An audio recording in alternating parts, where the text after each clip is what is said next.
Nur Ilahi nu nyulusup jero dada itu bisa dikasap kurang salat bae kadang teu bisa aya Nur Ilahi, urang teh zikir we kadang Nur Ilahi mah teu beunang, tetapi ku ngaji babarengan jeung jelema loba di dinya aya wali, di dinya aya malaikat anu bawa Nur Ilahi. Gimana cenah walina ulah yang nyahos nya mah bisa mengaji ngawuduk balik geus aya eta nu mahal mah mantek cek kamari cek Habib Lutfi teh cek Habib kadang-kadang Nur Ilahi itu datang lagi ngurutin guru, di situ ada Nur Ilahi. Kadang-kadang lagi ngehadam ke guru, kadang-kadang lagi silaturahim ke guru, kadang-kadang lagi ikut ngaji. Jadi kita sholat, kita zikir mah kadang-kadang sulit, tapi ikut berjamaah dengan dia, seselaman-selaman dengan dia. Dia tiba-tiba ada Nur Ilahi. Emang kos gitu Nur Ilahi, mah rahasia Allah. Dibikeun ku Allah, ndudik dibikeun ka hamba Allah dirahasiakeun ku Gusti Allah. Eta nu mahalna. Ketika orang anti cilaka ujian. Eta lah hijau. Tapi ketika orang datang ka dieu tak atawa ka pengajian nu lain, beban naon datang, tapi datang ka imah tentrem amat. Nu mata tentrem meuli satena 2 bungkus, Pak. Kalem. Mahal. Katentreman eta lah nu mahal. Salat jadi meningkat, salat tambah khusyuk. Emang ngahusukeun ku, Pak. Di khusyuk-khusyuk urang moal bisa ja khusyuk mah pamere Allah. Ketika orang nyampur jeung nu bisa khusyuk, kadang khusyuk aya. Ketika orang nyampur jeung ahli makrifat orang aya faed ngaranna, luluberan ti ahlina nyurup ka urang. Eta nu mahalna. Jeuh, tuh ngaji na mah hararese emang kumaha gitu ngaji. Urang ngaji di pondok 15 tahun, 20 tahun gitu bisa-bisa tuh komo mingguan.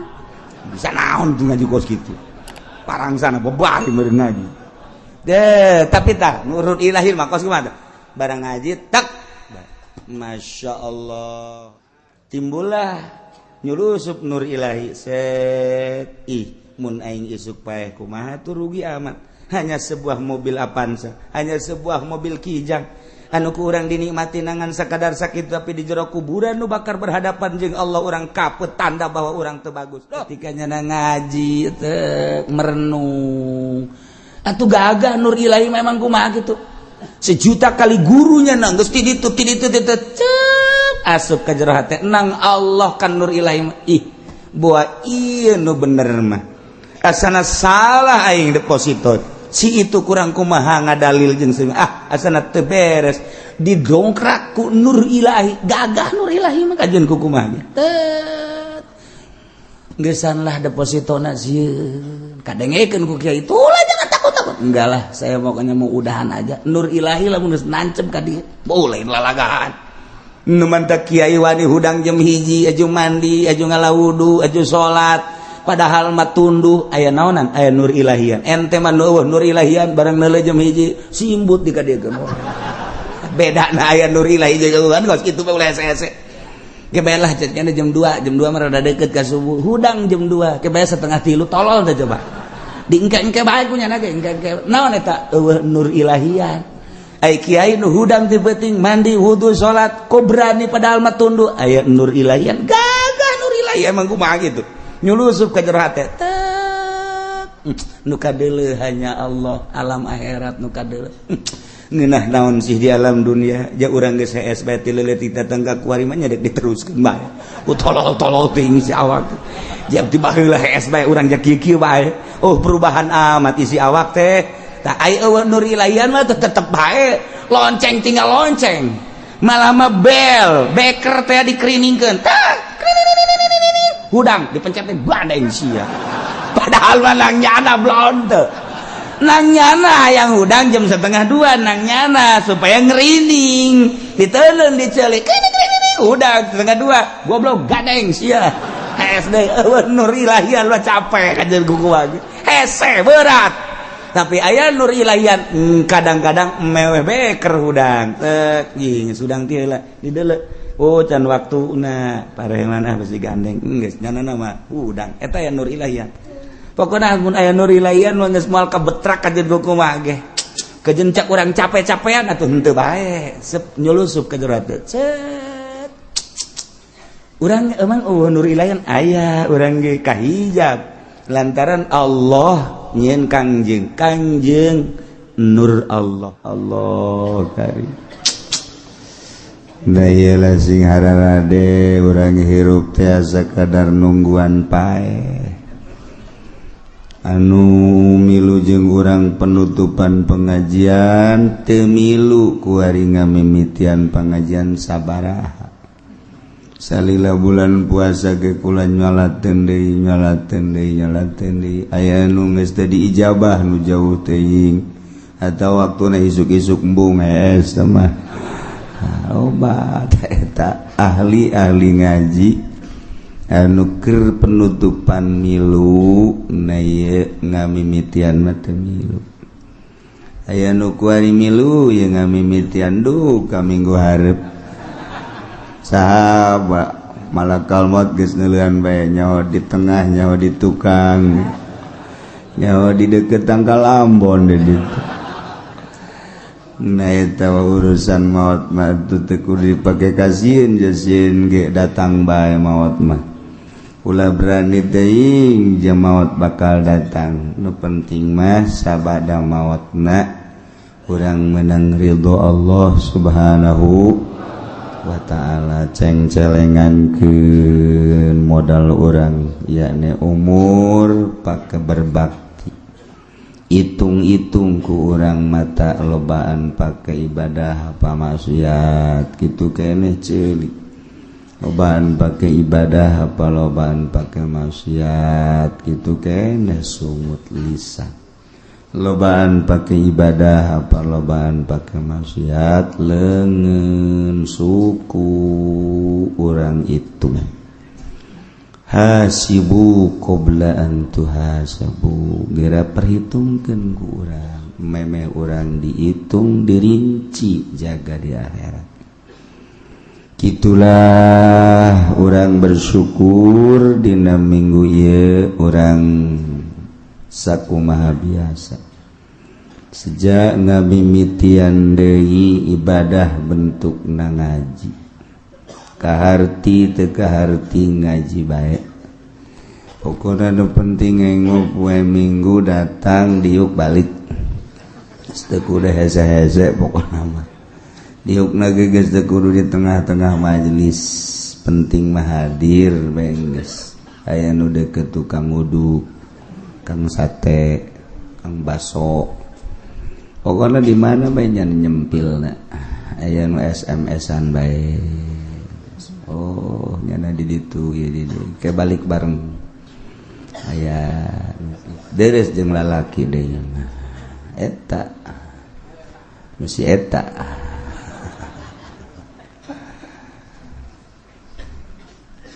Ternyata sanggeusna ku urang dianalisa ibadah urang di jero bulan Ramadan teh alhamdulillah aya peningkatan. Nu tadina urang teu tamat Al-Qur'an di bulan puasa mah alhamdulillah tamat. Aya nu teu bisa namatkeun tapi ngadengekeun mah ngadengekeun.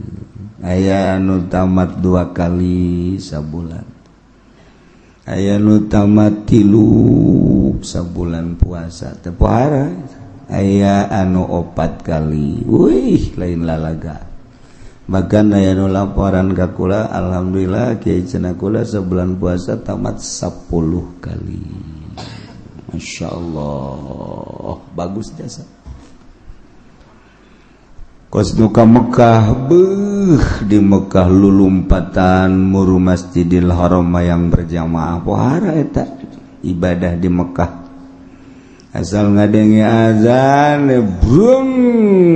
kobeh ninggalkeun berbagai aktivitas. Komo anu sejam munggah haji memang teboga pagaweana naon sakadar salat, tawaf hebat. Balik bae ka imah. Deukeut padahal mata ki haji ka masjid. Teu wauheun jeung masjidnya. Teu nyaho ka tihang masjid sabaraha.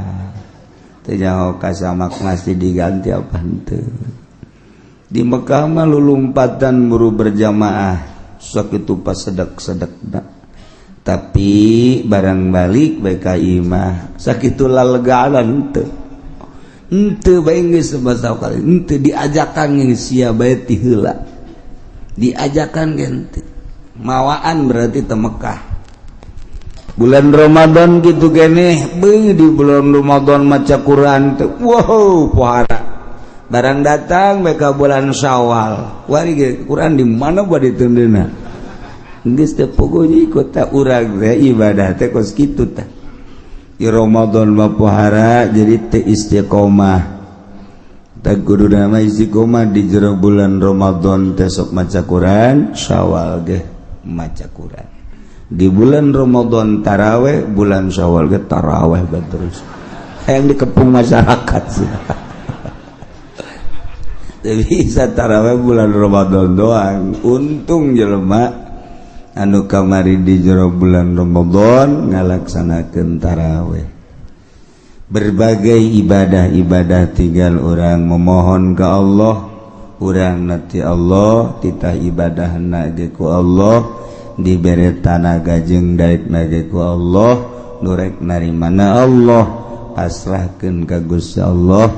mudah-mudahan ibadah puasa urang taraweh urang sedekah urang tutulung urang diterima ku Gusti Allah Subhanahu wa taala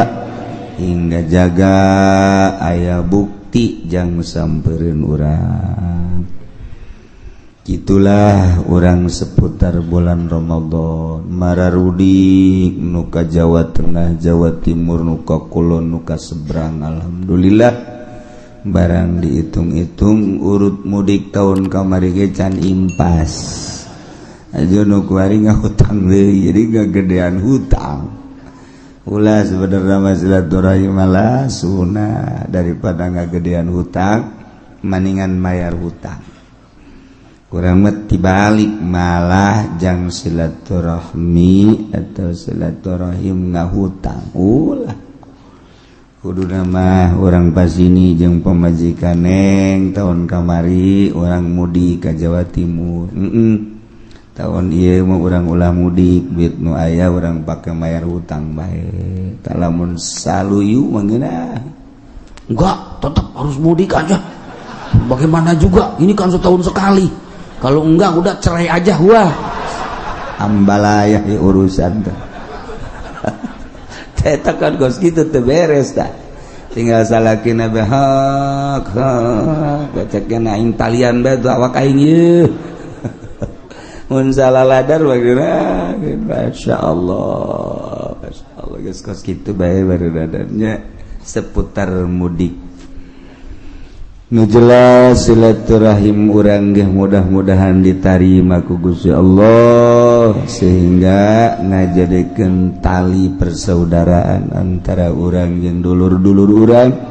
urang jeung tetangga urang, urang jeung guru-guru urang sehingga sakumaha wau urang di dunia kayak di akhirat ge wau eta wau terus. Di dunia lamun urang ngosok babaturan jeung tukang anu kotok di akhiratna ge nu ditiangan eta bae terus di akhirat teu bisa di dunia teu wau jeung kiai di akhirat ngawauan mal bisa sakumaha urang teu wau jeung tukang ngadu kotok di akhirat hayang wau teu bisa al arwah junudun mujannadah ruh eta lir teu beda jeung tentara sakumaha tentara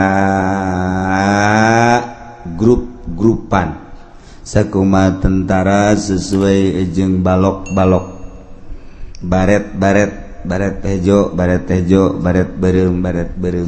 bintang hiji bareng hiji jeung bintang hiji bintang dua ngahiji jeung bintang dua bintang tilu ngahiji jeung bintang tilu bintang 7 ya pararuyeng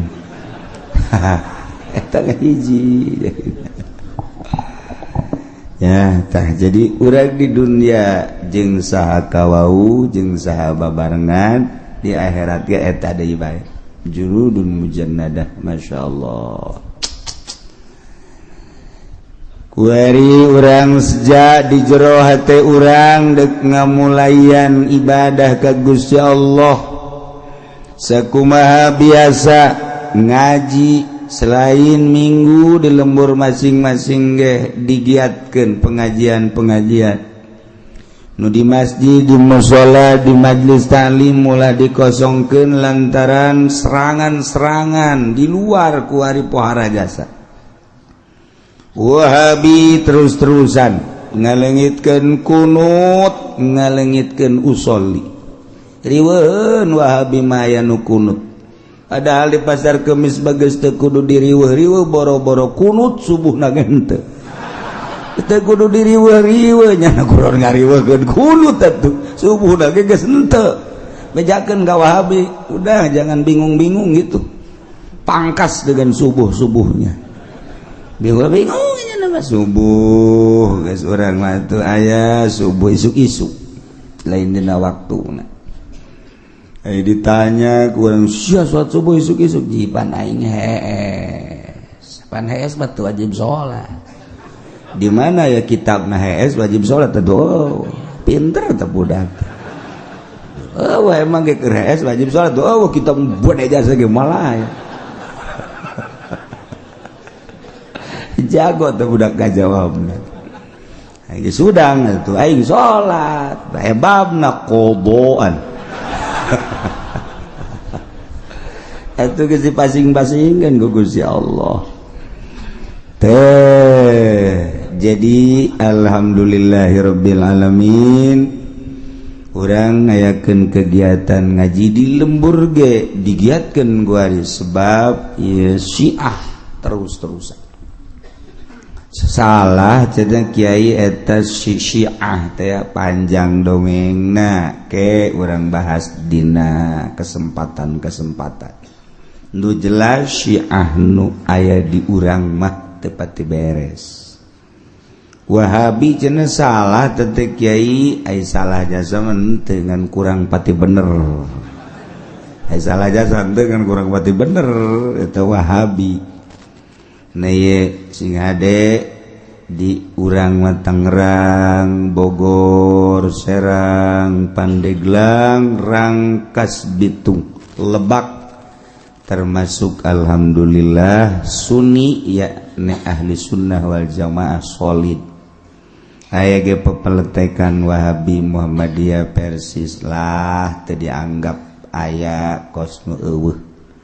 geus direncanakeun deuk asup ka wilayah provinsi Banten serangan Wahabi jeung Syiah atuh ayo adapun nyana deuk dararatang atuh sabodo tinggal urangna be ulah goyang sakitu bae geus kajeun nu goyang mah di Karawang bae urang ulah goyang-goyang biasa bae ya jadi tegeran akidah urang sing hade anak urang sing hade incu urang sing hade urang mah nuturkeun guru urang nuturkeun guruna nuturkeun guruna sampailah ka para tabiin sampailah ka para sahabat sampailah ka Kangjeng Nabi Muhammad sallallahu alaihi wasallam ulah pungkal pengkol sing hade geus puguh kitabna geus puguh pelanggeranana urang menyekelan kitab salafus sholihin dimodernkeun boleh-boleh bae urangna nu milu modern akidah mah ulah dimodern-modernkeun agama ulah dimodern-modernkeun urangna deuk milu modern silakan bae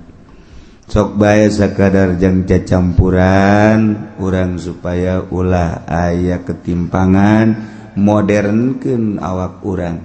tapi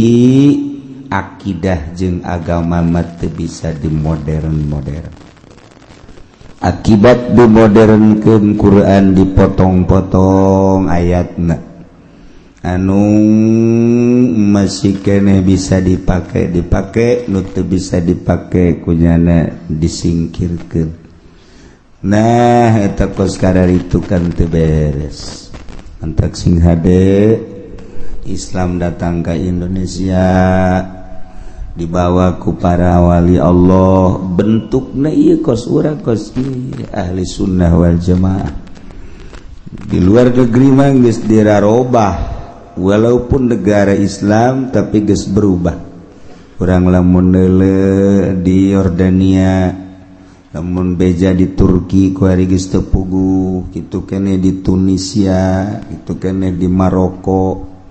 padahal negara Islam tapi geus berubah tapi di Indonesia mah masih utuh loba kesulitan dek ngarobah Sunni nu aya di Indonesia ieu berkat fadl Allah subhanahu wa ta'ala geus berbagai-bagai dirobah-robah tetapi tetap masih kuat keneh bae tinggal sing hade urangnya nungguan maut besi rubah-robah naudzubillah komo datang ka asup Kristen menauzubillah min zalik wa min zalik ngagelok ka Wahabi ge naudzubillah min zalik wa min zalik teh urang teh keur ngabahas tentang bugot tentang pemerintahan anu teu disetujui ku rakyat atawa pemerintahan anu keur didemo ku rakyat maka di tengah-tengah nyaritakeun bugot ki musannif hadzal kitab nyaritakeun tentang ngadirikeun negara ngadirikeun pemimpin di negara urang mah negara Republik Indonesia demokrasi tetap kudu aya pemimpinna presiden ngaranna nu alhamdulillah mimiti Bung Karno kemudian Bung Harto mantas Soeharto sakedeung B.J. Habibie tas Habibie teka caritanya na kuar di mana ayana kuletik meureun teu kanyahoan ganti mantas Habibie ku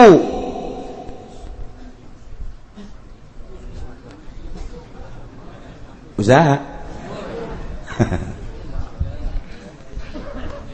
geus ku Gus Dur Megawati kemudian atuh SBY ku ari mah presiden urang ndek kukumaha ge tetep presiden urang eta teh dek pantes dek teu pantes presiden urang adalah Jokowi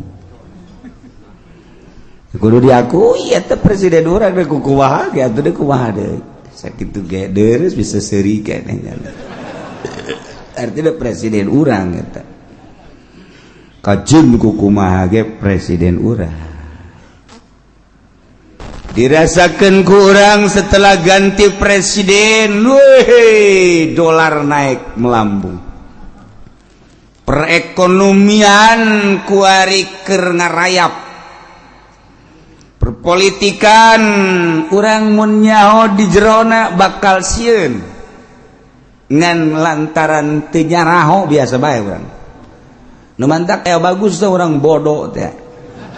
jadi tenang-tenang wae urang teh ku bodoh padahal di jerona mun dideuleuh ku urang aya naon sih di Indonesia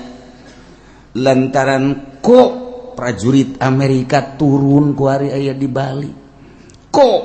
Cina bercokol di urang kok aya di negara Timur Tengah nu ka urang kok aya sababara pemimpin nu asup ka negara urang aya naon di negara Indonesia ieu dek dikumahakeun jeung dek dikawanakeunana urang teu nyaho bodoh ngaranna ku bodoh jadi tenang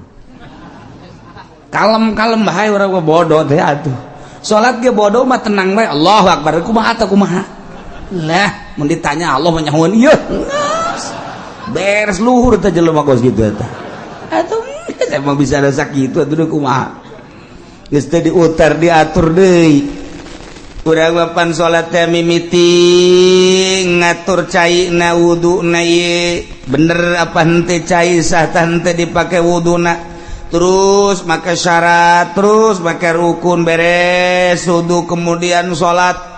make pakaianana nu kumaha di samping jang nutupan aurat adab-adabanana lantaran ieu teh pan dideuleu ku Allah pantes apa henteu sih menghadap ka Allah model kos kieu aing ieu diperhitungkeun ku nya urang henteu make lepis los make lepis make kaos hideung pet dikatukangkeun salat Allahu Akbar beres geus lah cenah kiai ka Allah mah nyahoan ieu nyaho aing ge naon bedana sia jeung kenek nu mundurkeun mobil ieu beda tuh sia harap ka Allah kata Allah mah teu kadeuleu ieu kumaha teh sia mah teu kanyahoan ieu ku teh sia mah sakitu ayana tuh kitu bae tapi lamun urang bisa deuleu make mata hate ngadenge make ceuli hate isin salat model kos kitu teh henteu mah teu nana adab nu eueuh ieu tak urang teu perti kunaon eta bodoh ku bodoh tenang-tenang bae biasa bae menteu salat likum-likum beres ngarokok geus teu babacaan teh lah tulis Allah mah nyaho ini nya dalil ngan eta dok Allah mah nyaho masalah bodoh jadi tenang geus di akhirat daga atuh nu bodoh ngaranna ge tenang bae kana mah di akhirat kalem bae di akhirat mantep ngeunaheun jadi bodoh al-amila madzhabalah nu bodoh geus teu puguh nyikut nanti tepuku jegit kumaha madhabna bae kadang kos urang kos ahli sunnah kadang kos Muhammadiyah kadang kos Persis kadang-kadang kos itu tuh bodoh ngaranna gitu ta eta bodoh nu kos kararitu teh nah ieu urang bodoh politik teh nyawana naon jeung dibobodoh wae sakumaha nu kukula dicaritakeun sabenerna teu pas Presiden Jokowi ku ari teh ngan begitu dek diturunkan lain teu mampu babari jasa nurunkan presiden teh gampang jasa sebab dipilih ku rakyat diturunkan ku rakyat ya, ngomong mah kecil babari mah di negara demokrasi mah ada kekuatan terhadap rakyat cuman yang gantina saha jang gantina saha ieu lalu hese teh cakula ge di bulan Rewah di bulan Rajab nyaritakeun jang ganti oh cenah ambalaya kiai siapa neuleuna sasa urang hartina hese jang ganti teh cokot partai Golkar teh solid lantaran Golkar teh kabagi-bagi lamun naik tuh nu ieu ngamuk naik ti nu ieu ngamuk teh solid ngaranna patut teh jadi presiden teh bisa kos kitu sok diterangkeun bae aing jadi dosen sakedeung ieu lah ngaranna eta para raham aya nu ngomong mana cenah ganti nu jelobak kiai cecek kieu ganti sia mah teu paham politik cokot ku ari di petilu acak-acakan cokot di berbagai partai pada teh kudu boga partai-partaina acak-acakan teh solid boro-boro partai nu lain partainya nana ge acak-acakan teu kumaha bisa ngagantianana tuh aya jelema pinter jasa kuari di luhur aya teu boga partai peot jasa leutik jelema pinter eta keur dipermasalahkeun kuari siapa apa henteu nyanana jadi presiden siapa teu leutik jelema kuru leuwih kuru tibatan Jokowi atuh nu aya ge teu pantes ngomong eta meureun nah kuari dek dirapihan lantaran eueuh nu solid partai berarti kan aya nu main nu jago di Indonesia nu ngacak-ngacak partai geus diperhitungkeun kunyana lamun ieu partai solid engke bakal ngehajar diacak-acak heula kunyana teh sehingga eueuh partai nu solid hese jang ngagantianana kos gitulah seputar negara eta kakarak global encan mun dirinci tek wari urang nyaritakeun tokohna ti Golkar ieu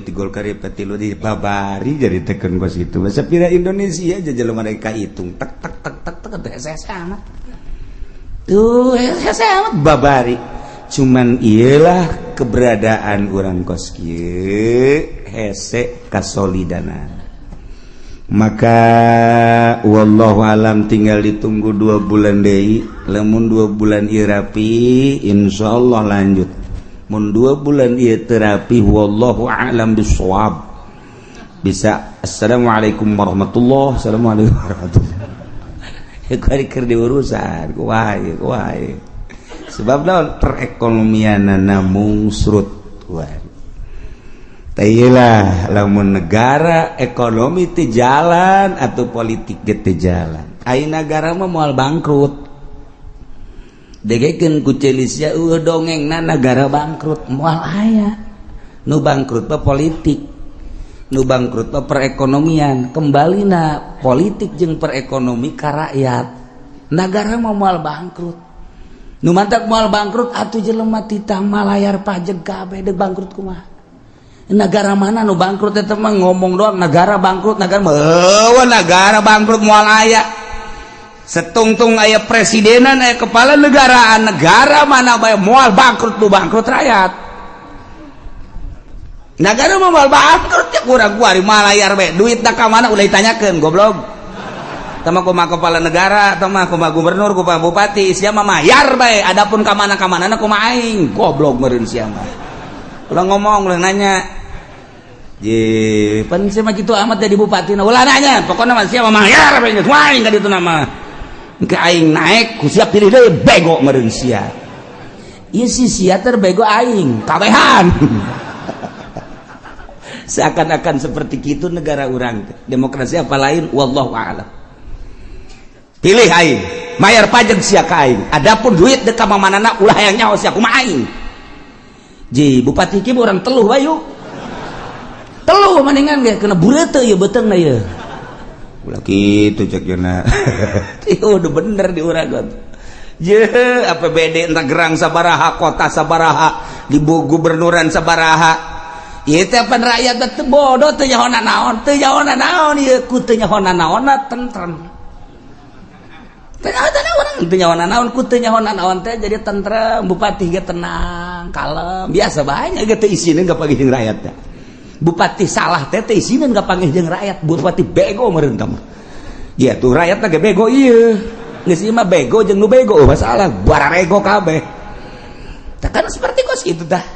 ieu cerita nagara kudu aya pamimpinna ieu nu dicaritakeun ku urang milih pamimpinna kudu make syarat 10 hiji syaratna jadi presiden jadi gubernur jadi bupati teh kudu musliman agama Islam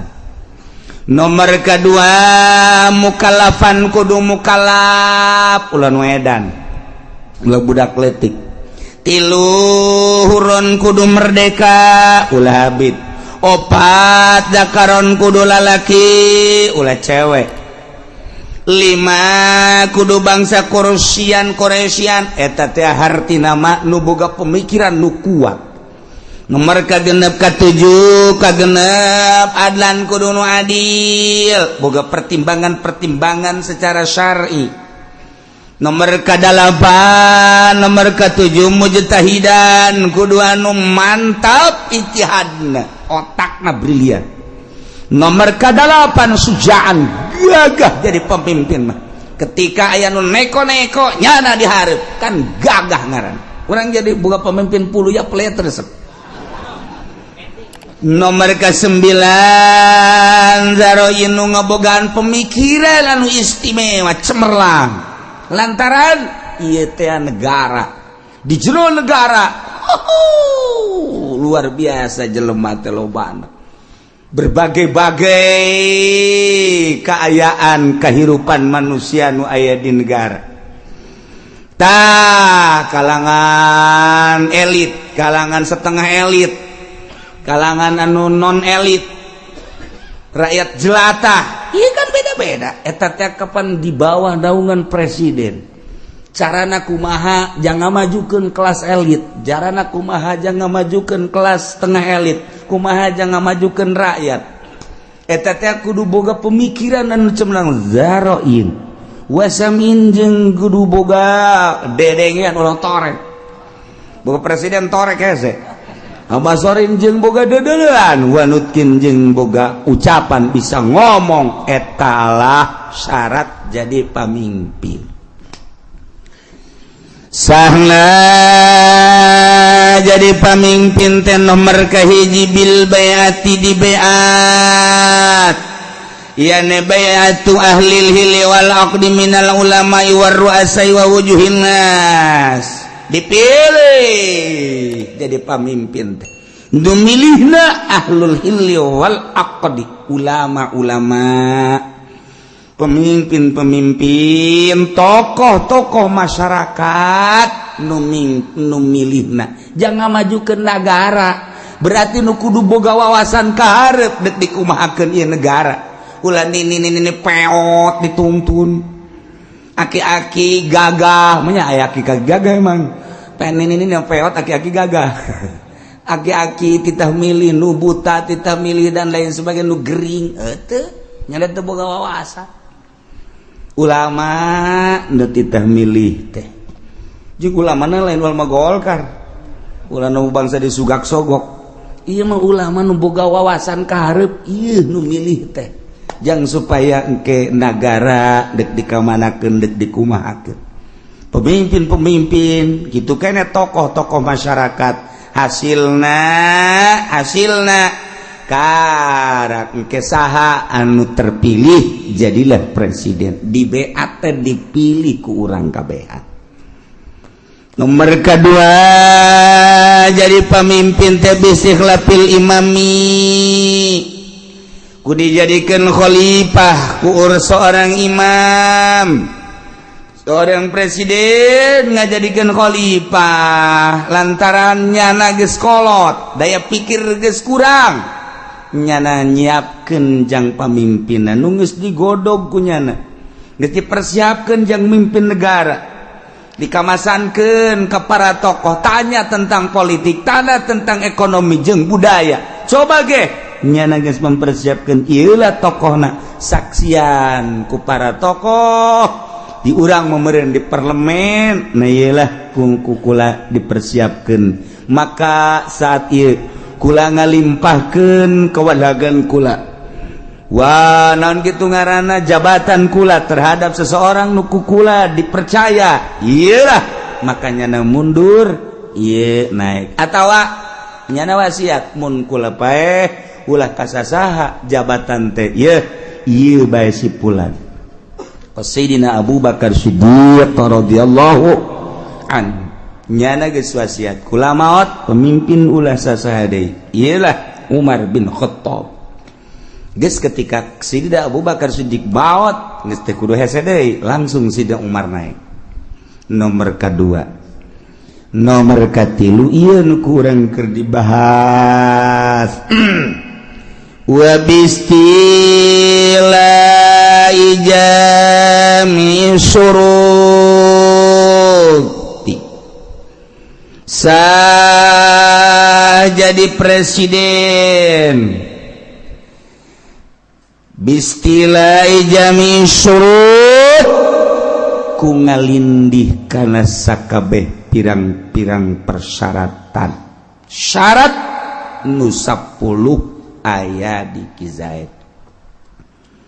sementara presiden nu aya kurang ngalaksanakeun persyaratan atau kurang persyaratan tinu 10 andai kata presiden terpilih teh jelema nama muslim jelema nama mukallaf jelema nama merdeka jelema nama lalaki ngan ternyata tina 10 ternyata ra'yuna nu kurang cemerlang ketika ditanya tentang bagaimana perekonomian di negara urang nyana teu ngabogaan wawasan jangan majukan perekonomian di negara eta sementara aya batur nu hebat khalid misalna anu nyana siap untuk mengatur tentang perekonomian jeung perpolitikan dibandingkan nu terpilih jeung nu ieu hebatan nu ieu nyana ngayakeun kukumpulan mun di urang mah eta demonstrasi teh melalui kekuatan rakyat menjadi ujung tombakna adalah mahasiswa untuk digulingkan presiden terpilih lantaran geus mempersiapkeun calon presiden nu leuwih hebat istilah ngaran ulah digulingkeun mah digulingkeun tapi calon presidennya can aya engke keberantakan negara menang negara teh anu mantak teu meunang dipimpin ku budak leutik lantaran budak leutik mah teu bisa mempersatukeun bangsa boro-boro jang batur pugunyana ge encan bisa ngisang-ngisang acan budak leutik teu meunang mimpin negara nomor kadua cewek wanita teu meunang mimpin negara lantaran lamun dipimpin ku awewe pan bisa dengan menyeng doang menyeng teh ceriknya nama boro-boro ku rakyat boro-boro desakan-desakan manusia kakarakti salakina bae nya geus bisa ngajawab salakina marah aja bae manyun bae henteu memecahkan permasalahan awewe mah cerik ngaguling brek beres sakitu doang mah nya nu kos kitu deuk mimpin negara deuk kumaha lakona karakter wanita nu mantak teh karakter wanita mah kos kitu nu mantak teu meunang jadi pamimpin acak-acakan negara ketika negara orang dipimpin ku Megawati orang mah bodoh teh nyaho naon padahal nu coplok ieu sabaraha pulau aset negara nu coplok sabaraha lantaran urang mah bodoh biasa-biasa bae kalem-kalem bae mun urang menelusuri ka jerona masyaallah aset negara sabaraha anu acak-acakan jeung nu beak pulau sabaraha nu dijual urang mah teu nyaho lantaran bodoh kos kieu lah eta lah wanita lamun urang nyaritakeun tentang keberadaan negara urang dipimpin ku Soeharto mah biasa bae hutang bisa ditutup dipimpin ku Bung Karno mah komo maju negara teh rarasaan urang mah teu maju padahal maju komo dipimpin ku Belanda mah leuwih maju lamun urang nyaritakeun kemajuan negara Indonesia dipimpin ku Belanda jeung ku negara urang ku urang masing-masing kemajuan ku Belanda aya jalan kereta nang Belanda nang urang mana aya jalan nembus rodi kerja rodi baheula oh jalan provinsi nang Belanda nang urang mana malah kuari mah dijualan nang urang mah ayo coba tah aya bendungan 12 pintu 12 sadane nang Belanda nu di Bandung itu bendungan nang Belanda kabeh ieu teh aset-aset nu aya nu di urang nu digunakeun urang nang Belanda nu urang nang urang mana baheula Belanda nyieun jalan kereta Belanda nyieun jalan Belanda nyieun irigasi Belanda nyieun berbagai kitu jembatan-jembatan eueuh anu songhek saeutik negara urang sugan gunung songhek henteu sugan hutan songhek henteu kuari urang geus naon nu dibangunkeun gunung Sararohek kuari gunung sohek hutan sohek laut sohek bari can aya ieu mana bebeunanganana ieu keur carita perbandingan berarti kemajuan dipimpin ku Belanda mata geunaheun keneh di zaman Belanda daripada di zaman urang kuari lamun deuk caritakeun maju bebeunangan urang mana nyieun jalan kuari dari anyer penarukan nang Belanda di hasil urang mana hasil urang ayo coba jalan nu belah ditu aya dek dijual nu belah ditu aya jalan geus dijual digantikan kuari urut jalan urut irigasi kuari jadi pabrik lain kegedean jalan lain nambahan jalan malah jadi pabrik sabaraha jalan nu leungit nu dipake pabrik ai pabrik jang kepentingan saha kepentingan rakyat sejenak jang itu ai jalan mah terus ka anak incu anyar penarukan eta teh jalan teh di zaman Belanda datang ke bapak kolot urang bapak urang datang ke urang bisa merasakan jalan kereta Jakarta Surabaya nang Belanda urang bisa ngarasakeun kuari hasil urang mana urang lamun keur carita perbandingan oge nya kieu maning bikeun di ka Belanda tangkorak sia baru lagi orang merdeka hayang kan iya geus si kemerdekaanana teu mampu orang dah nah urang mah sararohek toh lamun urang nyaritakeun tentang perjuangan Bapak Kolot urang baheula muringkat bulu urang Bung Karno Bapak Kolot urang ditahan disiksa diseret eta teh memperjuangkeun bangsa jeung negara hayang hengkang Belanda ti negara urang 3 abad setengah ngajajah urang supaya leuit jana urang teh terus berjuang saya aya babur runcing golok geus lain golok seukeut golok tarang hau maka berjuang di negara urang teh demi bangsa jeung negara supaya anak urang geus urang kos kieu supaya anak urang kan kitu ngaromongna ge anak incu urang supaya ngeunaheun nyana memperjuangkeun coba ye ketika Bung Karno tangkap ku Belanda jeung Ki Ahmad bawa ke digu langsung diasupkeun ke penjara sapoe 2 poe 3 poe paneta di penjara teh mah Belanda mah lain maksud menjarakeun dek dibunuh dengan tidak diberi makan dan minum 3 poe geus leuleus ngomongkan Bung Karno ke Ki Ahmad Kiai rasanya kita mati ini di sini. Tidak usah ngomong begitu cek Ki Ahmad. Mati urusan Allah. Tidak mati. Kalau nyawa kita masih ada di badan kita, kita tidak mati. Aduh. Bisa ada Ki Ahmad. Enggak usah takut. Ada Allah. Cek Bung Karno Allah itu benar ada. Tetapi kita tetap kalau tidak makan dan minum mati. Pertolongan Allah akan datang. Tenang. Ceki Ahmad innallaha ma'ana. Kaopat poe geus kicep doa. Atuh teu dahar teu nginum pan? Kicep. Kiai saatnya kita mati kan. Tidak. Ceki Ahmad, tetap hidup kita. Hidup bagaimana? Enggak makan, enggak minum. Belanda datang ke jero dibuka lawang blok seserian. Sekarang kau mati di dalam penjara. Sekarang kau tidak akan bisa melanjutkan hidup. Geus teu bisa nanaon kieu. Seserian Belanda. Digebrukeun deui lawang. Di jero geus kararieu bae. Ceki Ahmad Bung Karno pertolongan Allah akan datang ketika kita sudah tidak berdaya. Kita sekarang sudah tidak berdaya cek Bung Karno. Mana pertolongan Allah? Itu kamu masih bisa ngomong, itu daya kamu. Oh iya ya. Baheula bae eta memperjuangkan negara datang ke kitu coba.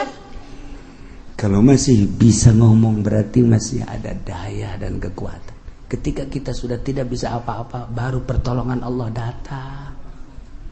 Kali mau poe geus bisa nanaon. Kararieu bae. Mencak urang mau ana pertolongan Allah sebentar lagi.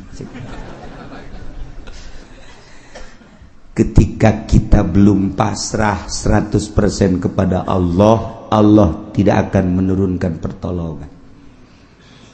Pasrahkanlah diri kita 100% kepada Allah. Jangan ada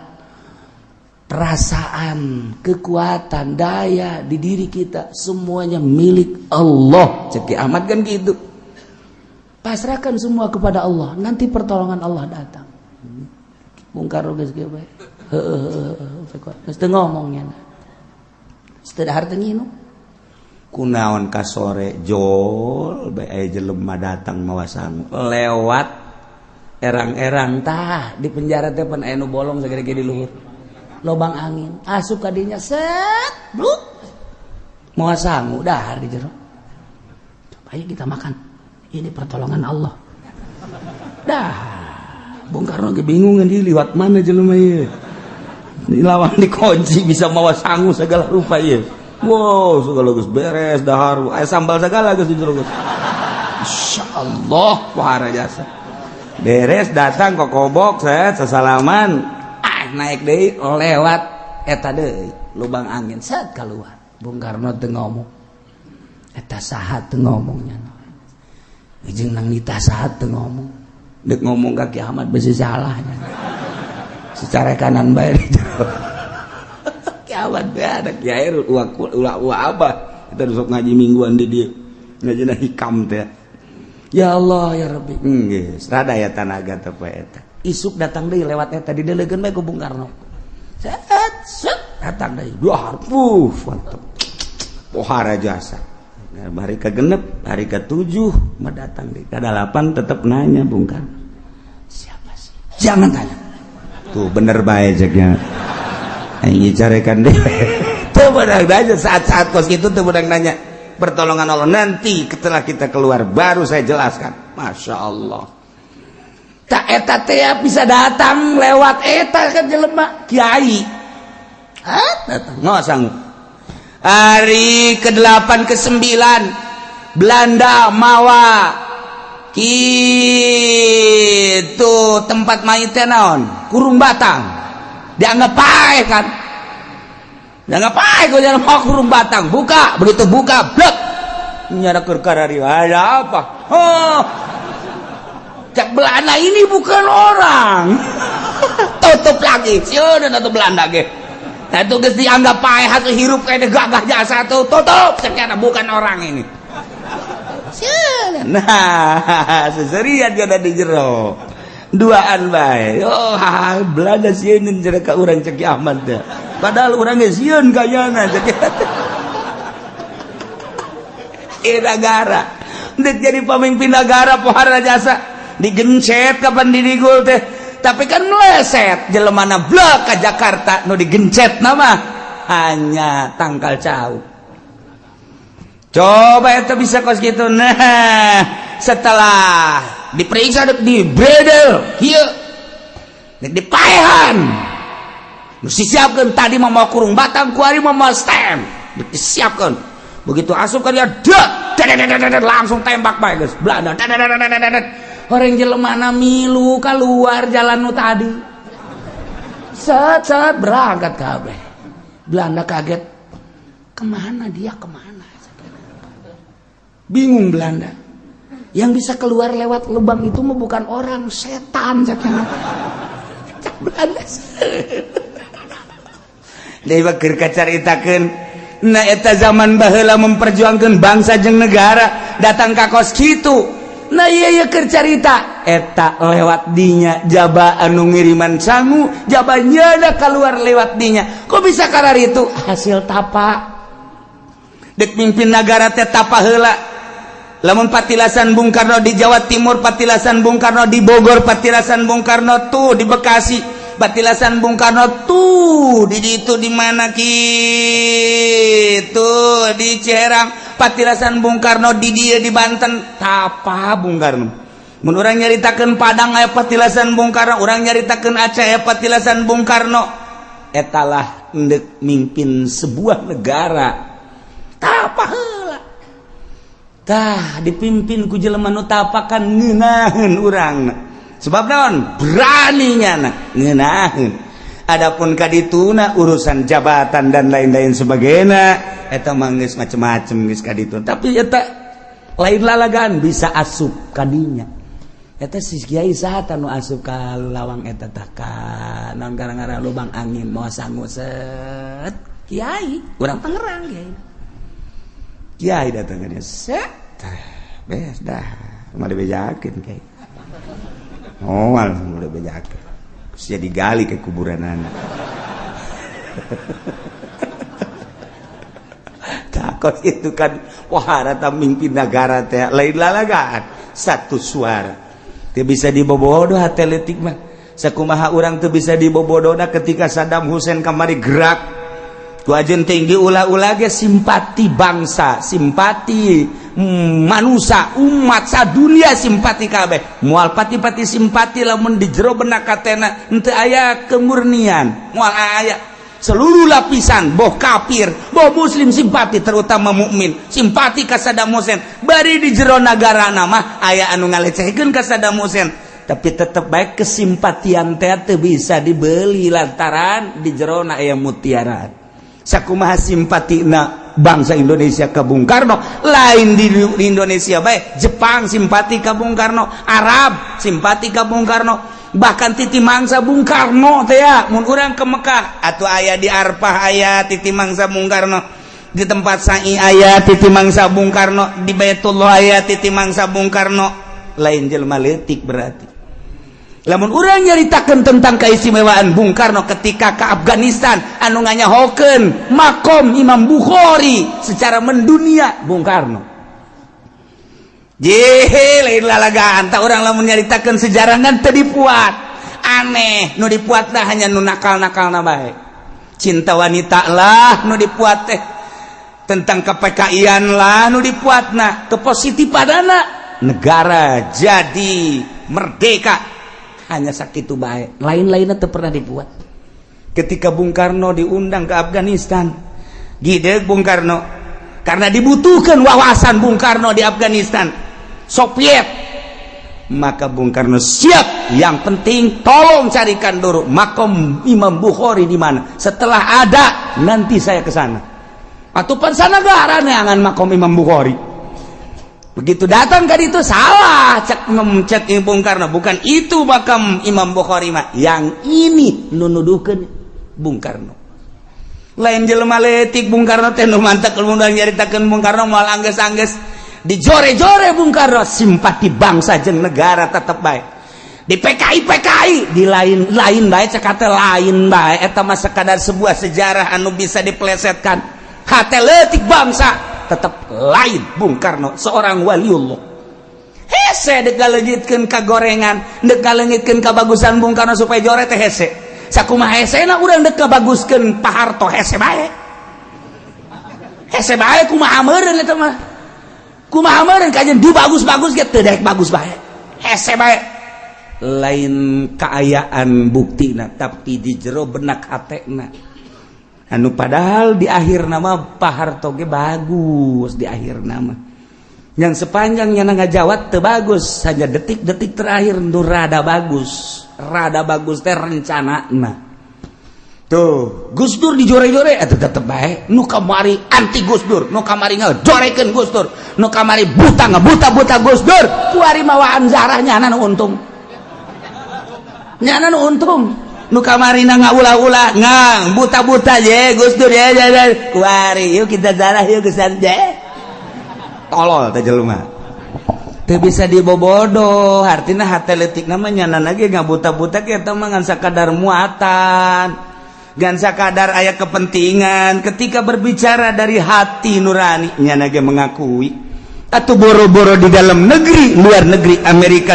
di Amerika sorangan mengakui keistimewaan Gus Dur, di Jepang, di Arab, di berbagai mau di Mesir jeung di Baghdad mah atuh nggak istimewakeun ka Gus Dur. Adapun jelema nu ekstrim atuh sepanjang masa kitu bae.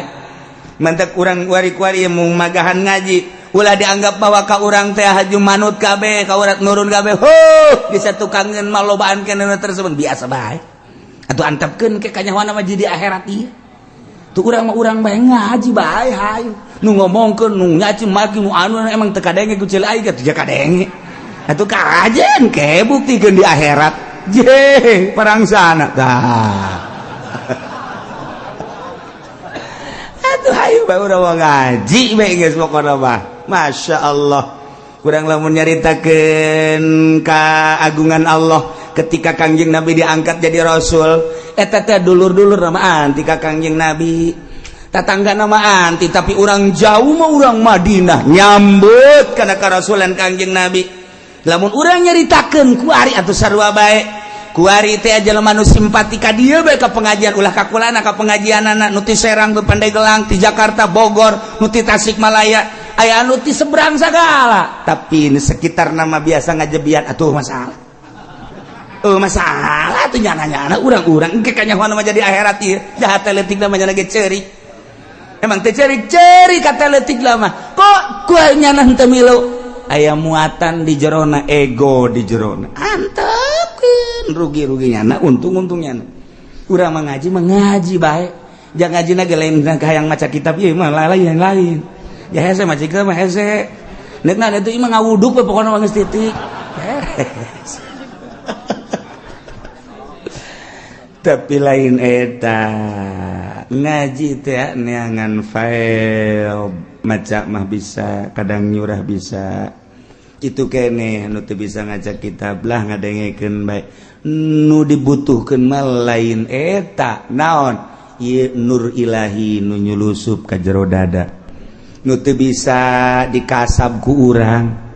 urang salat bae kadang teu bisa aya nur ilahi urang teh zikir bae kadang nur ilahi mah teu beunang tetapi ku ngaji babarengan jeung jelema loba di dinya aya wali di dinya aya malaikat anu bawa nur ilahi gimana cenah walina ulah yang nyahos nya mah bisa mengaji ngawuduk balik geus aya eta nu mahal mah mantek cek kamari cek Habib Lutfi da cek Habib kadang-kadang nur ilahi itu datang lagi ngurutin guru di situ ada nur ilahi kadang-kadang lagi ngehadam ke guru kadang-kadang lagi silaturahim ke guru kadang-kadang lagi ikut ngaji jadi kita sholat kita zikir mah kadang-kadang sulit tapi ikut berjamaah dengan dia seselaman dengan dia tiba-tiba ada nur ilahi emang kos gitu nur ilahi mah rahasia Allah dibikeun ku Allah ndudik dibikeun ka hamba Allah dirahasiakeun ku Gusti Allah eta nu mahalna ketika orang anti cilaka ujian eta lah hijab. Nah, nu dibutuhkeun teh nur ilahi mah engkena urang tas ngaji kok jadi tentrem nur ilahi. Urang ngaji coba di pendopo jeung kiai carita politik, carita ekonomi. Oh, hebat jasa. Datang ka imah puyeng. Lain lalagaan puyeng. Tapi ketika urang datang ka dieu, tak atawa ka pengajian nu lain, beban naon leh. Pokokna mah kiai aing mah teu hayang wauh jeung kiai nu penting mah aing mah jeung tukang sate beh heula wauh oh masalah wauhan kana jeung si eta daripada jeung kiai oh masalah datang tapi datang ka imah tentrem amat nu matak tentrem meuli satena 2 bungkus Pak kalem mahal katentreman eta lah nu mahal salat jadi meningkat salat tambah khusyuk emang ngahusukeun ku Pak dihusu-husu kurang mal bisa ja khusyuk mah pamere Allah. Ketika orang nyampur jeung bisa khusyuk kadang khusyuk aya ketika orang nyampur jeung ahli makrifat orang aya faed ngaranna luluberan ti ahlina nyurup ka urang eta nu mahalna jeuh tuh ngaji na baja hararese emang kumaha gitu ngaji urang ngaji di pondok 15 tahun 20 tahun gitu bisa-bisa tuh komo mingguan bisa naon tuh ngaji kos gitu parang sana bebari meureun ngaji deh tapi tah nurut ilahi mah kos kumaha barang ngaji tak Masya Allah horenganan kreditan tehara aing lamun isuk paeh berarti ninggalkeun hutang sedangkeun lamun aing paeh boga hutang roh mal bisa ngajawab kape di jero kuburanan timbullah nyulusup nur ilahi set mun aing isuk paeh kumaha tuh rugi amat hanya sebuah mobil Avanza, hanya sebuah mobil Kijang anu ku urang dinikmati nangan sakadar sakit tapi di jero kuburan nu bakar berhadapan jeung Allah urang kaput tanda bahwa urang teu bagus doh balik ngaji bebe ja ka pamajikanna neng je urang ngridit teu bagus ja kadenge ku neng urang ngridit teh jadi yuk ai kakak kumaha sih mantak ya kakak ngomong kan neng maning jual apa maning kredit nyoba kan neng oh ay kakak mah geus dah hayang ka atuh ulah dijual kieu bae ieu mah bereskeun aju urang meuli deui oh jadi 2 nu ieu bereskeun aju urang meuli deui anu ulah kredit anu cash gantung mah ieu beung kakak puguh hiji ge ngap-ngapan ya kakak musyawarah lah orang eta ngaran nur ilahi asup musyawarah nur ilahi ngaran tuh jelema geus berdeposito bae di bank lain teu ngadengekeun ngajinya na di mamana di radio ngadenge di televisi ngadenge terus di kiai-kiai modern ngadenge bahwa eta teh halal tanggung jawab malah anu tanggung jawab segala di akhirat. Pokoknya ketika berhadapan dengan Allah saya tanggung jawab ceknya nanti saya usulkan kepada Allah kus bapak kolot nabaita Allah pohara jasa tanya na bagi kuat pak boleh can aya nur ilahi ketika nyana ngaji merenung atuh gagah nur ilahi memang kumaha gitu 1.000.000 kali gurunya nang geus ti ditu asup ka jero hate nang Allah kan nur ilahi buah ieu nu bener mah asana salah aing deposito si itu kurang kumaha ngadalil jeung asana teu beres didongkrak ku Nur Ilahi gagah Nur Ilahi mah kajeun ku kumahnya gesan lah depositona sieun kadengekeun ku kiai itulah jangan takut-takut enggak lah saya pokoknya mau udahan aja Nur Ilahi lamun geus nancep ka dieu boleh lalagahan nu mantap kiai wani hudang jam hiji aju mandi aju ngalawudu aju salat padahal mah tunduh aya naonan aya Nur Ilahian ente mah Nur Ilahian bareng neuleuh jam hiji simbut di ka dieu beda na aya Nur Ilahi jauhan geus kitu mah ulah hese-hese kebelah ceknya jam 2 mah rada deket ka subuh hudang jam 2 kebelah setengah 3 tolol teh coba diengke-engke bae kunya na ge engke naon eta eueuh Nur Ilahian ai kiai nu hudang teu penting mandi wudu salat ko berani padahal mah tunduh aya Nur Ilahian gagah Nur Ilahian emang kumaha gitu nyulusup ka jero hate nu kadeuleuh hanya Allah alam akhirat nu kadeuleuh ngeunah naon sih di alam dunia ja urang geus hees bae ti leuleut tetangga kuari mah nya dek diteruskeun bae tolol-tolol teuing si awak ja ti baheula hees bae urang ja kieu-kieu bae perubahan amat isi awak teh tah ai eueuh Nur Ilahian mah tetep bae lonceng tinggal lonceng malah mah bel beker teh dikeriningkeun hudang dipencet teh bandeng sia padahal mah nang nyana blon teu nang nyana yang hudang jam 1:30 nang nyana supaya ngerining diteuleun dicelik hudang 1:30 goblok gadeng sia SD Nur Ilahian mah capek kajeun kuku lagi hese berat tapi aya Nur Ilahian kadang-kadang meweh beker hudang tek jeung sudang teh heula dideuleu can waktuna pareman geus digandeng geus nyanana mah hudang eta aya Nur Ilahian pokoknya mun aya Nur Ilahian mah geus moal kabetrak kajeun kumaha ge kajeun cak urang capek-capean atuh henteu bae sep nyulusup ka jero teh cet urang emang Nur Ilahian aya urang ge kahijab lantaran Allah nyieun kangjeng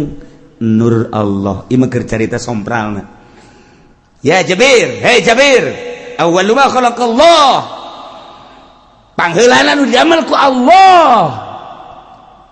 ismi min nurillah awak kula tina cahaya Allah Jabir pangheulana didamel awak kula ku Gusti Allah tidak nur Allah ya cek Kangjeng Nabi kakarak dirinya summa kadituna karak marane ti nur kula jadi urang kabehan aya nur Kangjeng Nabian dek kafir dek mukmin kabeh ti nur Kangjeng Nabi jadi aya nur Kangjeng Nabian awak urang teh ngan urang teh bisa ngabongkar nurna kahijab ku poswan kahijab ku sekupi kahijab ku pendopo kahijab ku gubernur kahijab ku cinta-cinta jabatan dunia etalah nu ngahijab nur Kangjeng Nabi urang matak etalah nu kurang dek disingkapkeun melalui sorangan hese ku ngaji kadang kasingkap tet nyingkap teh apa aya nu nyingkap ngahaja awe ge aya nu kasingkap ku angin teh urang neuleuh we kasingkap jadi urang neuleuh kan beunta urang ge sarua bae nah aya nu emang nyana nyingkapkeun sorangan beda deui tah ieu mah ku angin mah urang ge asana betah urang ge malah mun bisa mangahadorotan angin sing gede gitu eta kasingkap ku angin karena ngongkong. Nah, iya ge sarua ya ketika orang ngaji guru mah kada nyampaikan Allah anu mere nyingkapkeun zat jaheueus sakan Allah kadeuleu sakan akhirat kadeuleu mahal eta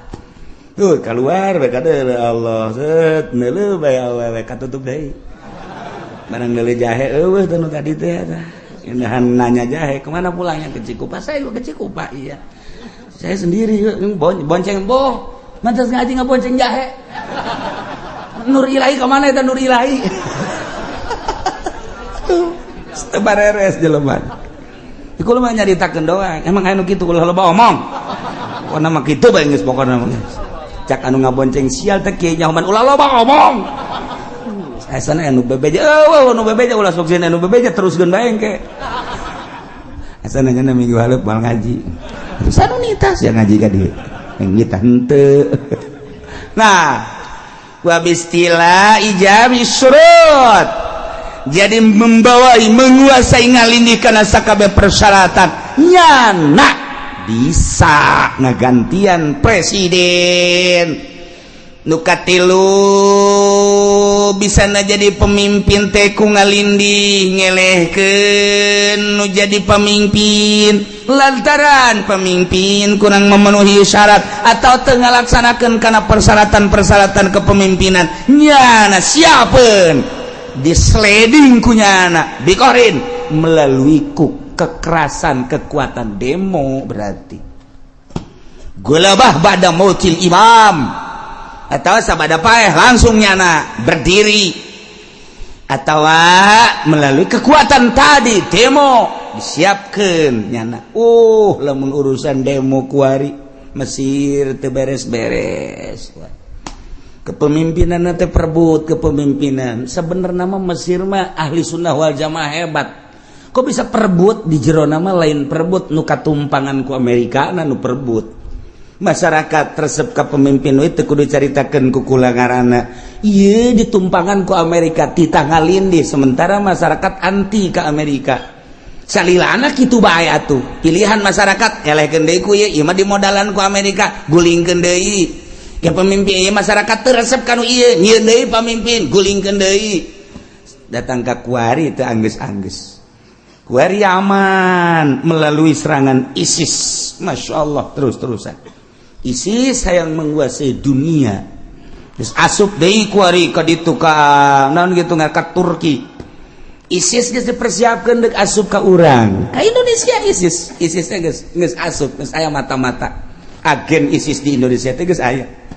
Nu kamari mah dicaritakeun eueuh kuari mah geus aya. Waktu kerame-rame agen ISIS di Indonesia encan aya, kuari mah geus aya. Mantak dicoba melalui Papua belum ISIS neuk ngamuk. Mentak tenang ditentremkeun bangsa Indonesia kiaina habibna kabeh nanti dulu sebab naon sekedar urang membalas gampang sebab urang mayoritas gereja nu aya di urang beuleuman ku urang gampang jeung jelema-jelemana beulem menang urang mayoritas Islam mah tapi lain eta bendera nu diacungkeunna di Papua deuleuh heula apakah bendera Katolik, apa bendera Kristen, apa bendera Yahudi, deuleuh. Sebab anu ngacungkeun bendera di dinya lah kekhawatiran mentok turun kabeh penggede Indonesia langsung datang ke Papua. Tenang di urang ditenangkeun. Sebab naon? Terselidiki di urang geus aya agen ISIS. Mentak di urang melalui Syiah, melalui Wahabi, meledek diadu-adukeun. Urang kalem bae urang. Tenang, Indonesia mentak cekulah kayak mudah terpancing tenang tentrem lamun di luar negeri ya geus kalut di urang teu kalet tenang sebab di urang mah naranya keneh ka kiai lamun geus cak kiai serang geus teh mah teu nyaho hitut tau eta di urang wakos kitu we lamun cak kiai ulah tuh geus teh narurut keneh di urang mah ka kiai sakitu kiai na ge bloon sebenarnya mah kita luturkeun bae masalah nah ieu tentrem di urang alhamdulillahirabbil alamin teu terpancing saat ieu urang teh ieu teh geus 2 tahun di negara Indonesia dipancing tak supaya kalut tetep teu aya ge letik saeutik waktu kabari di Jawa Timur letik ditentremkeun akhirna aya deui letik di Madura letik ulah merambat letik dianggapna henteu menyeluruh ieu nu digede-gedekeun tadina di Papua mah sebab aya bendera nu ngacung anu bakal ditukang maena berarti teu kudu atuh geus mantak bari tenang deui mantak kalem di Indonesia ngeunaheun urang mah geus masalah bae geus kalem sok-sok ngaluarkeun motor ngaji balik kes danya boga duit teu boga duit geus tenang bae sakit gitu boga duit tenang ngomong boga duit sekalem bae nyaritakeun ieu presiden urang ulah ngomong presiden geus pokona urang mah urang bae eta kos kitu teh ngeunaheun doang kalem tentrem ieu katilu bisa jadi pemimpin bistilah syakhsin mutagallib alal imamah jamil syurut nah kumaha lamun jelema pasek dek mimpin di Indonesia jelema bodoh dek mimpin di Indonesia khususna umumna di negara seorang pasek dek mimpin negara seorang bodoh dek mimpin negara atau nya paseknya bodoh dek jadi presiden wah mantep ya ini pasek edinyana bodoh edinyana dek mimpin negara kumaha wa kadza fasikun wa jahilun fil asaq gitu keneh jelema pasek jelema bodoh pasek bodoh kemudian nyana dek mimpin negara ieu adalah dicoba ku Gusti Allah ketika sebuah negara pemimpinannya paseknya bodoh berarti coba lantaran pasti negara jadi preman sebab pemimpinannya paseknya bodoh gustinya hun kajujur jeung adil ieu adalah cocoba jang rakyatna di jerona aya kiai di jerona aya ustad di jerona aya pemerintah nu jujur jeung nu adil di jerona aya nu hayang ngabajukeun negara tapi ternyata orang nu terpilih teh anu pasek jeung bodoh sebuah cobaan ka bangsa jeung negara sebuah cobaan jang rakyat cara menghadapi kepala negara nu kos kitu kudu kumaha geus diatur ku syara masyaallah geus rapi sak nurut urang wajib ka manehanana selamat bertentangan jeung agama ketika bertentangan jeung agama salamatkeun agama urang nu bisa disalamatkeun nu teu bisa disalamatkeun berarti urang kudu manut ka nyana nyana kenu tanggung jawab di akhirat urang mah nyanggakeun sadaya-daya bae urang jadi rakyat urang mah jadi rakyat kos kitu bae geus nah ieu ketika seorang fasik ketika seorang bodoh memimpin lantaran nyana jadi bodyguard ngelekeun ngalindi dengan kejahatan nyana dengan kegagahan nyana sehingga nyana bisa jadi kepala negara tetap sah-sah bae jadi kepala negara nah urang sebagai rakyat keur dicoba ku Allah boga kepala negara model kos kitu manut nu bisa urang teu milu nu bakal terjadi fitnah keluar orang kira-kira kudu milu bae Masya Allah kan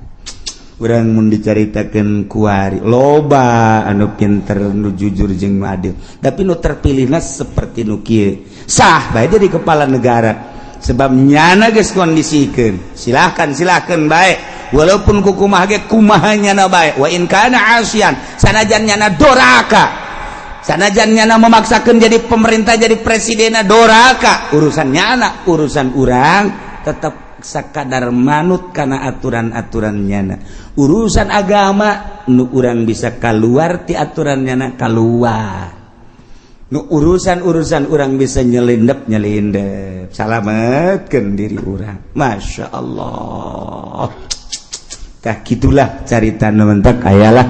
satu pertanyaan lawib tulian nas biwilayati sabiin mumayyizin yarji ulil uqala aw imra'atin lamun dicoba di negara pemimpinna ieu budak leutik atawa nu pasek saperti tadi nu bodoh cara tadi atau awewe hal yang putu tasarrufuh ma apakah lulus tasarrufna tasarruf anu nu bertalian jeung syara nyana teu peduli urang kudu nyalametkeun diri urang ketika urusan kenegaraan urang kudu nuturkeun nyana mun bisa segera kudu diganti fihi waqfah kuduna eta teh segera dikondisikeun tetapi lamun teu dikondisikeun urang menyalametkeun urang bae mentak cak abah teh mah baheula geus deuk kumaha ge urang bisa salat keneh dengan tentrem urang bae urang puasa dengan tenang urang bae urang ayeuna mah bisa puasa dengan tenang urang bae adapun nyana boga urusan nyana sabodo teuing nu penting mah urusan urang bae salat puasa zakat urang urusan ku urang nyana mah teu milu ngurusan geus diurusan ku urang ternyata di urang masih aman kene alhamdulillah walaupun aya tumpangan-tumpangan tapi tetep bae urang mah masih kitu urusan agama dicekel ku masing-masing pemimpinna sakege geus alhamdulillahirabbil alamin urang lamun teu nyaritakeun tentang kondisi di luhur urang mun nyaritakeun kondisi di luhur ngeri aya sababaraha sektor nu kudu diomean ku urang lantaran kahareupna cilaka geus dipuatan boro-boro di sektor politik di sektor organisasi bae geus dipuatan ku jelema-jelema nu ulah maju Islam ulah maju ahli sunnah wal jamaah nah ieu urang dibaca sababaraha sektor di luhur teges aya ti aya jadi urang gerak kumaha ge hese urang mun nyaritakeun gos kitu kakarak pusing mun nyaritakeun urang di handap mah kieu pusing naon biasa bae geus urang mun nyaritakeun di luhur berarti urang dek berjuang kumaha caritana pasti kudu neangan jelema ngaleungitkeun si eta iyalah anu nyieun pusing di Indonesia nu mentak lamun jelema nu paham kuari pusing kuari nu paham kuari pusing duh di kumaha ieu kahareupna berarti berjuangnya terus 5-10 tahun bakal berubah kahareupna mantap kuari mulayan endek rada dirobah saeutik kumaha carana walaupun ieu di sektor-sektor teh geus aya jelema-jelema anu bakal ngahalangan kana lanjutna ahli sunnah wal jamaah eta mah teori adapun kaditu nama kumaha Gusti Allah Subhanahu wa taala urang sekedar rencana tapi eta teh patut kudu diaji sakumaha rencana presiden urang tina tahun awal ieu adalah swasembada bakalna pertanian hendak dimajukeun ku Jokowi Allah lain pilihanana dipanaskeun sia ku aing cakap deuk kumaha ngomong naon cobanya ayo